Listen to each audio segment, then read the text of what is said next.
I spent 30 days getting rejected on purpose, 100 times.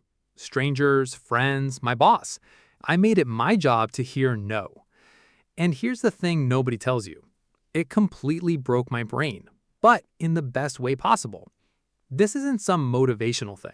This is based on actual research from a Stanford psychologist, and what he found was genuinely kind of disturbing. He called it rejection therapy, and the results were not what anyone expected. So here's what I actually did.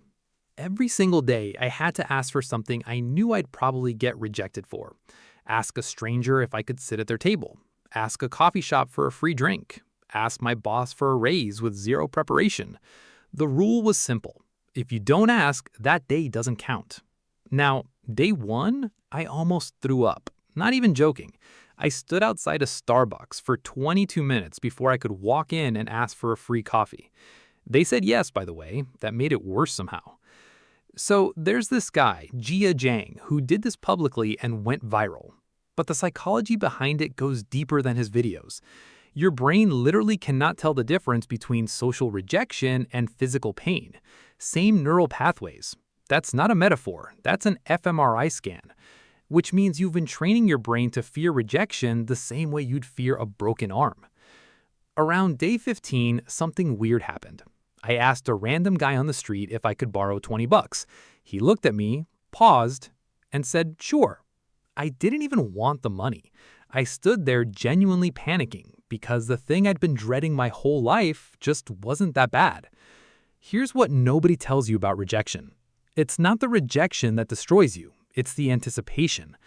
After about 40 rejections, the anticipation basically disappears. You stop catastrophizing. You stop running the whole conversation in your head 6 times before you speak. You just ask, like a normal person, like you always should have been doing. By day 30, I asked my landlord for a rent reduction. Got $80 off a month. I literally would never have done that before this, not in a million years. That's almost $1,000 a year from one conversation I used to be too scared to have. The most rejected people on earth, salespeople, founders, comedians, they're not more confident than you. They've just been rejected more. That's the whole secret. There isn't another one.